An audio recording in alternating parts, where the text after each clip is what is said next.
नमस्कार किसान साथियों, मैं हूं सोनू चौधरी और वक्त में मौजूद हूं आलू का गढ़ एवं आलू की राजधानी के नाम से विख्यात खंदौली क्षेत्र के प्रतिष्ठित काका कृषि फार्म पर। और यहां पर किसानों के द्वारा अब पक्के सीजन आलू की बुवाई का काम जो है शुरू कर दिया है। पक्की सीजन का तात्पर्य उस आलू से होता है जिसमें हमारे किसान साथी 20 अक्टूबर के बाद में आलू की बिजाई शुरू करते हैं और मार्च के पहले हफ्ते में जो है उसकी खुदाई शुरू करके उसका कोल्ड स्टोर में भंडारण करते हैं, जिससे उन्हें अच्छे लाभ की प्राप्ति जो होती है। क्योंकि ये सीजन काफी महत्वपूर्ण है और ऐसे में ये वीडियो भी आप लोगों के लिए दूरगामी परिणाम देने वाली साबित हो सकती है, क्योंकि कई हमारे किसान ऐसे हैं जो कि पहली बार आलू की खेती कर रहे हैं। और चूंकि आलू की खेती में क्या क्या मानक होते हैं, क्या क्या खादों की आवश्यकता होती है, किस तरीके से खेतों की जुताई होती है, किस तरीके से हम अच्छे से अच्छा पैदावार ले सकते हैं, ये विभिन्न कारणों पर, विभिन्न कारकों पर जो है निर्भर करता है। चूंकि हम जो है काका कृषि फार्म पर हैं और मेरे साथ में योगेंद्र पारा सर जी मौजूद हैं, साथ में हमारे चाचा जी मौजूद हैं। क्या नाम है जी आपका? योगेश पचौरी। योगेश पचौरी जी भी मौजूद हैं। और इस फील्ड पर आने का मकसद हमारा ये था कि आप किसान साथियों को पक्के सीजन आलू की बुवाई से संबंधित महत्वपूर्ण जानकारियों से रूबरू कराना। हालांकि बहुत किसान ऐसे हैं जो अपने आलू की खेती को अपने तरीके से करते हैं, लेकिन अगर वैज्ञानिक तरीके से खेती की जा सके तो उसमें लाभ की प्राप्ति हमें अच्छी होती है, क्योंकि सबसे ज्यादा जो लाभ प्राप्त होता है वो बेटर क्वालिटी से होता है। अगर हमारी क्वालिटी अच्छी नहीं होगी, आलू पर चमक नहीं होगी और आलू की फॉर्मेलिटी अच्छी नहीं होगी, तो व्यापारी भी और जो ट्रेडर्स मंडियों में होते हैं या जो पैरोकार जो खरीदार होते हैं मंडियों में, वो उससे जो है पीछे हटते हैं। अक्सर हम देखते हैं कि किसान जो है बुवाई के समय पर ही विभिन्न गलतियां कर जाते हैं, जिसका खामियाजा उन्हें पूरे सीजन जो है कम दामों में आलू बिक्री करने के रूप में भुगतना पड़ता है। आज हम इस समय पर योगेंद्र पारा सर जी के पास मौजूद हैं और हमारे चाचा जी भी मौजूद हैं। ये सभी आप लोगों को आज बीज से लेकर खुदाई, निकाई, जुताई, ये तो सब एक कंपलसरी होता है, लेकिन इनके द्वारा आज CPRI यानी केंद्रीय आलू प्रौद्योगिक संस्थान द्वारा विकसित जो नई प्रजाति 3797 जो 2025 में लॉन्च की गई है, उसका इन्हें कुछ भाग जो है ब्रीडर के रूप में मिला है और इनके द्वारा आज जो है 3797 नई प्रजाति विकसित की है, उसका जो है बुवाई जो है इस समय पर की जा रही है। तो सबसे पहले मैं इनसे जानूंगा, क्योंकि खेती एक जटिल प्रक्रिया दिन प्रतिदिन जो है होती जा रही है, खेती की आनुवंशिकता क्षमता जो है दिन प्रतिदिन कम होती जा रही है, हम जो है किस प्रकार से अच्छा उत्पादन ले सकते हैं, आज हम इनसे जानेंगे। नमस्कार सर। नमस्कार भैया। सर अपना परिचय दीजिए। मैं काका सादाबाद से हूँ, काका कृषि फार्म। आप कितने बीघा में आलू कर रहे हैं? हम करते हैं करीब 250 बीघा आलू। 250 बीघा आलू करते हैं। इस बार आप कौन सा आलू लगा? इस बार CPRI का लगाया सारा। CPRI में तो प्रजातियां बहुत आती है। CPRI कुफरी बहार, 3797 कुफरी बहार। जरा इसके बारे में, क्योंकि हमारे कुछ नए किसान साथी भी हैं जो पहली बार आलू की खेती करते हैं और कुछ ऐसे भी हैं जो परंपरागत किसान भी हैं, इसका थोड़ा डिटेल में बताइए। इसके डिटेल ये है, सबसे पहले तो जो हम बाजरा का फसल करते हैं गर्मी में, उसके बाद जो है फिर जुताई करते हैं, करीब हैरों से करीब 8-10 जुताई करते हैं। उसके बाद फिर जो है जब तैयार होता है राष्ट्र जुताई होती है, तो उसमें 3 बार तो जो है कल्टीवेटर से करते हैं और 1 बार हैरों से जुतवाते हैं और 1 बार रोटावेटर से जुतवाते हैं। इस तरह से जुताई का कार्यक्रम पूरा होता है। जुताई का फायदा क्या होता है? जुताई का फायदा ये होता है कि खेत में भुरभुरी मट्टी रहती है उससे जो है, और जो है उसके प्रोडक्शन पर बहुत असर पड़ता है उसका। क्या आलू की खेती करते समय हमें जुताई का विशेष ध्यान रखना होता है? बिल्कुल विशेष ध्यान रखना है। जितनी गहराई होगी खेत में नमी होगी, उस हिसाब से जो है उसमें पोल होगी जो है खेती में। तो कहने का मतलब यह है कि जिस तरीके से हम इस तरीके की मट्टी को उठाएं, इस तरीके की मट्टी होना बेहद जरूरी होना बहुत आवश्यक है। अगर मट्टी टाइट होगी तो जो है खेत में प्रोडक्शन नहीं आएगा। तो भुरभुरी मट्टी आप करने के लिए आप बता रहे हैं कितनी जुताई? 10-12 जुताई तो शुरुआत में हो जाती है। अब जो गर्मी के सीजन में करते हैं, के बाद बाजरा के बाद जो होती है 10 वो हो जाती है। कल्टीवेटर कितना चलता है? कल्टीवेटर 3-4 बार कल्टीवेटर 3-4 बार कल्टीवेटर चल गया। रोटावेटर 1 बार चलाते हैं। 1 बार, यानी कि खेत तैयार करने से पहले। अब बात आती है, आपने जो बीज लिया है 3797, वो CPRI से लिया है मेरठ कानपुर। ठीक है। तो जो स्ट्रक्चर है, जिस तरीके से आपने सारा अभी तक जो खेत में जुताई से संबंधित था, भुरभुरी मिट्टी का होना, अब जरा जो सीड ट्रीटमेंट है उसके बारे में थोड़ा डिटेल बताइए, क्योंकि सीड ट्रीटमेंट बहुत ज्यादा आवश्यकता है। जो सीड ट्रीटमेंट होगा तो उसमें चमक वगैरह अच्छी आएगी, रोग आदि प्रतिरोधक क्षमता जो है तुम्हारी जो आलू उसकी सीड की बढ़ जाएगी जो है। इस हिसाब से सीड ट्रीटमेंट बहुत आवश्यक है। सीड ट्रीटमेंट ज्यादातर ये बताया कि जैसे मिट्टी के अंदर जो फंगल इंसेक्टिसाइड होते हैं, जो कीड़े होते हैं, फंगस वगैरह जो परजीवी होते हैं, उनको जो है फंगल को उसका रोकथाम हो जाती है, आसपास जो आवरण बना लेते हैं, आलू इसका लाइफ साइकिल बना लेते हैं।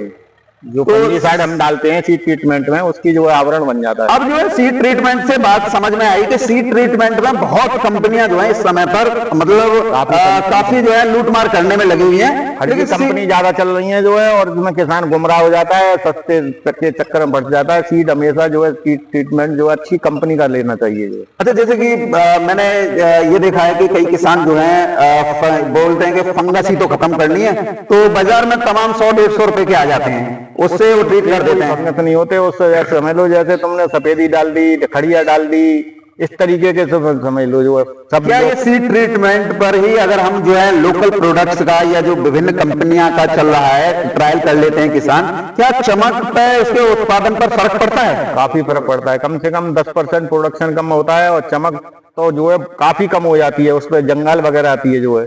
इस हिसाब से जो है सीड ट्रीटमेंट क्वालिटी अच्छी नहीं निकलती। क्वालिटी अच्छी लेने के लिए सीड ट्रीटमेंट आवश्यक है। जैसे चित्ती आ जाती है आलू पे, जैसे फंगस भी पैदा हो जाती है, किसान व्यापारी खरीदते समय वो करता है कि इसमें खरीदते में नाक मुंह से कोड़ता है जो है, व्यापारी जो है भाती नहीं धरता है फिर उस पर, और तुम्हारा क्वालिटी बढ़िया है तो व्यापारी से आप आधा कर सकते हो। किसान साथी देखिए सीड ट्रीटमेंट पे तमाम कंपनी चल रही है, लेकिन जो कंपनी है नए नए जो साल्ट आते हैं उनसे जो है अगर बीज का ट्रीटमेंट किया जाए वो काफी अच्छा लगता है।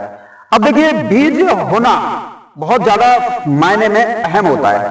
कई किसान हमारे बीज का चुनाव करने में काफी गलतियां कर जाते हैं, क्योंकि बीज अगर टाइट होगा और उसमें जर्मिनेशन की संभावना दिखाई दे रही होगी तो उसमें प्रोडक्शन काफी अच्छा आ जाता है। अगर बीज लूज होगा या हल्की क्वालिटी का होगा, बेशक आप 2000 रुपए कट्टा का डाल रहे सही, लेकिन अगर उसमें वो क्षमता नहीं है जो प्रोडक्शन दे सके तो फिर वो बीज किसी काम का नहीं है। अभी आप जो मेरे हाथ में देख रहे हैं ये 3797 है CPRI का, जो कि 2025 में ब्रीडर के रूप में इनको दिया गया है। हालांकि ये CPRI को वापस करेंगे या नहीं करेंगे, या फिर आप किसानों के बीच में मुहैया कराएंगे, ये इनके ऊपर डिपेंड करता है, क्योंकि ब्रीडर के रूप में तो किसान स्वतंत्र है, फाउंडेशन के रूप में CPRI को रिटर्न करना पड़ता है। हमारा कॉन्ट्रैक्ट फार्मिंग नहीं है, हमारा पर्सनली। हाँ, तो आपको ब्रीडर के रूप में दिया है। तो ये देखिए किसान साथी, ये देखिए एक समान बीज का होना भी काफी जो है अच्छा रहता है प्रोडक्शन के लिहाज से।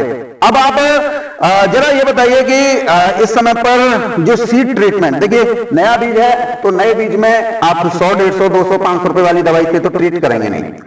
कौन सी दवाई आपने इसमें इस बार लगाई है? इसमें हमने सिंजेस्टा की जो है वाइब्रेंट जो है प्रीमियम जो है वो लगाई है। अच्छा, 2400 रुपए की किलो, 1 किलो तो उसकी 2400 रुपए आती है। Vibrance premium. चलिए, वो कंपनी के किसान जो है अपनी तरफ से कुछ भी डाल सकते हैं, आपने उसमें किया है। वाइब्रेंस कंपनी अच्छी है, सिंजेस्टा है, बेयर है, ये अच्छी कंपनी की डालना नहीं। वाइब्रेंस प्रीमियम में तो 2 साल्ट अलग से डाले गए थे, सेडक्शनल और फ्लूडोसाइड। जो सिस्टमिक फंजीसाइड भी है और कॉन्टैक्ट फंजीसाइड भी है, दोनों इसमें काम करते हैं। ज्यादातर कंपनियां जो है वो कॉन्टैक्ट वाली देती है, ऊपर लेयर वाली, सिस्टमिक नहीं। सिस्टमिक होता है तो जो लाइफ साइकिल बना लेता है उसका जो है, यानी कि जैसे बीज ऐसा रखा इससे अंकुरण होगा और उसको जो है साइकिल बना लेंगे, पूरे उसके एरिया को कवर कर लेती हैं वो। तो जैसे कोई फंगस वगैरह आता है तो वो दूर रहता है। जैसे हम देख रहे हैं इस बीज में 9 जर्मिनेशन के एरियाज हैं। इसमें जितनी भी आंख होंगी, बढ़िया बीज की एक पहचान है, जितनी आंख होंगी उतनी बढ़िया क्वालिटी उसकी बनेगी, उतने पेड़ उतने आएंगे जो है, और मजबूत आएगा जो है। और इसमें ये है केवल 3-4 दिन हुए इसमें जर्मिनेशन शुरू हो गया है। अच्छा, अब हमने जो है जुताई के बारे में जान लिया, सीड ट्रीटमेंट के बारे में जान लिया, सीड का चुनाव कैसे करना है वो जान लिया। अब बात आती है कि अब जब हम चारा ही पूरा तैयार हो चुका तो अब हमें किन किन खादों की किन किन मात्रा में जो है आवश्यकता होती है, और आपने किन किन खादों का प्रयोग किया, क्योंकि खाद भी मेन आवश्यकता, क्योंकि पोषण खादों से ही मिल रहा है। जो फोटोसिंथेसिस की क्रिया पौधे करेंगे, जितने भी पोषक तत्व वो खाद के रूप में मिलते हैं। जैसे फास्फोरस है, उसके लिए हमको DAP डालना पड़ता है। नाइट्रोजन है, क्लोरोफिल, उसकी जो है नीचे की नमी वगैरह बनी रहती है, उससे जो है हमें नाइट्रोजन डालना पड़ता है, यूरिया। और यूरिया जो है उसी में डीएपी में होता है वैसे 18% जो है, और उसमें 46% सबसे अच्छी जो है क्वालिटी होती है अभी आप जो है मुझे ये बताइए, आप ये जो बुवाई कर रहे हैं ब्रीडर के रूप में, तो कौन कौन से खाद आपने डाले, क्योंकि बहुत किसान ब्रीडर के रूप में भी इस साल कर रहे हैं। हमने जो है सबसे पहले डाला है डीएपी, पहला खाद, उसके बाद जो है पोटास, डीएपी के साथ पोटास, एमओपी, ठीक है। उसके बाद जो हमने डाला है सल्फर, और उसके लिए डाला है जैसे बाजरा वगैरह का तो उसके लिए जो उसमें वो नहीं ला रहे हैं, तो उसके लिए बोरोन डाला है, बोरोन में 14% वाला, ठीक है।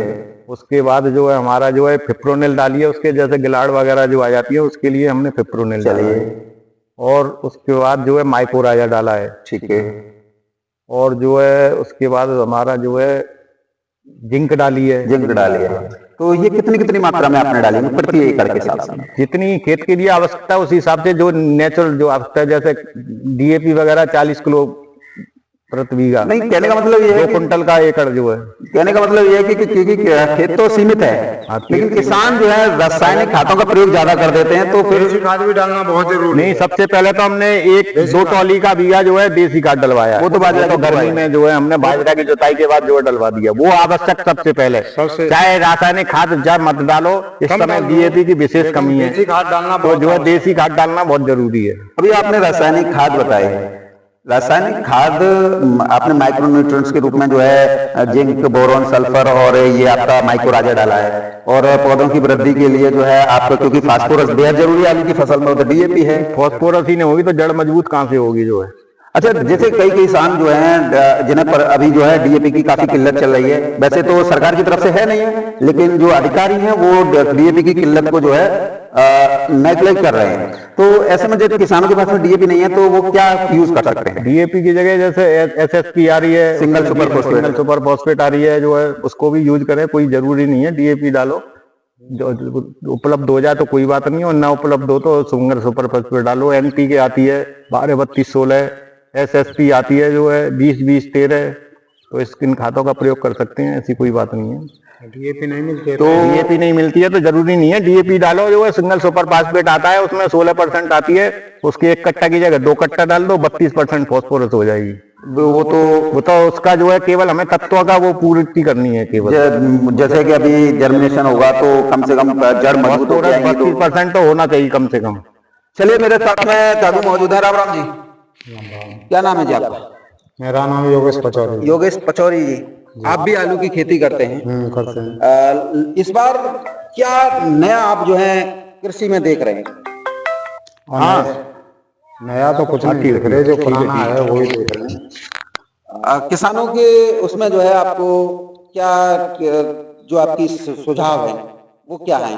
जैसे कि अभी जो है पारा सर जी ने ये बताया कि लास्ट में जाके बताया कि खाद जो है देसी खाद मतलब पहले बताना चाहिए था, मेन आवश्यकता है देसी खाद। आपको डीएपी नहीं मिली है तो डीएपी डालो या मत डालो, उसकी जरूरत भी नहीं रहेगी। डीएपी मिल जाए तो सही है, नहीं ऐसी कोई आवश्यकता नहीं है। अगर आपका देसी खाद होगा तो आपको मिले या न मिले तो ये अब बात आती है, जैसे कि अभी आपने जो है बुवाई ये कंप्लीट चल रही है, और ये हमने देखा है कि कुछ किसान जो हैं बहुत बड़ी गलतियां कर जाते हैं। बीज है, बीज के रूप में हमें जो है 26 से 36 इंची के बेड में उसमें जो है जोरे में आलू गाड़ना चाहिए। बहुत किसान डबल बेड पे कर देते हैं। क्या ये डबल बेड का जो है सिस्टम जो है इतना बढ़िया नहीं है जितना सिंगल बेड का जो है, उसमें जो है पानी की आवश्यकता तो पूर्ति हो जाएगी, वहां तक नहीं पहुंच पाती है। बीज जो बीच में रह जाता है, चौड़ा नमी नहीं मिल पाती है उसको, पूरी नमी नहीं पहुंच पाती। अब जैसे कि और सूखा होता है, जब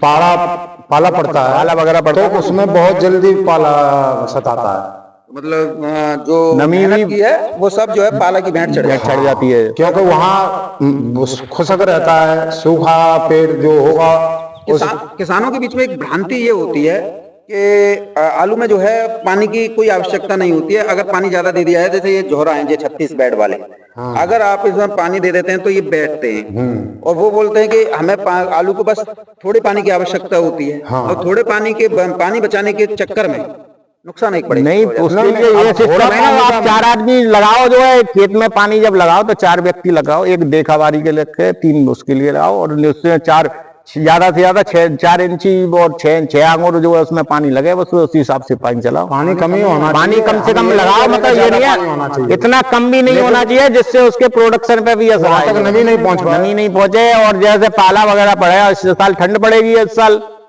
भाई, इस साल जो है बरसात अधिक हुई है तो ठंड भी पड़ेगी, और ठंड में जो है पाला जमने की संभावना पूरी है।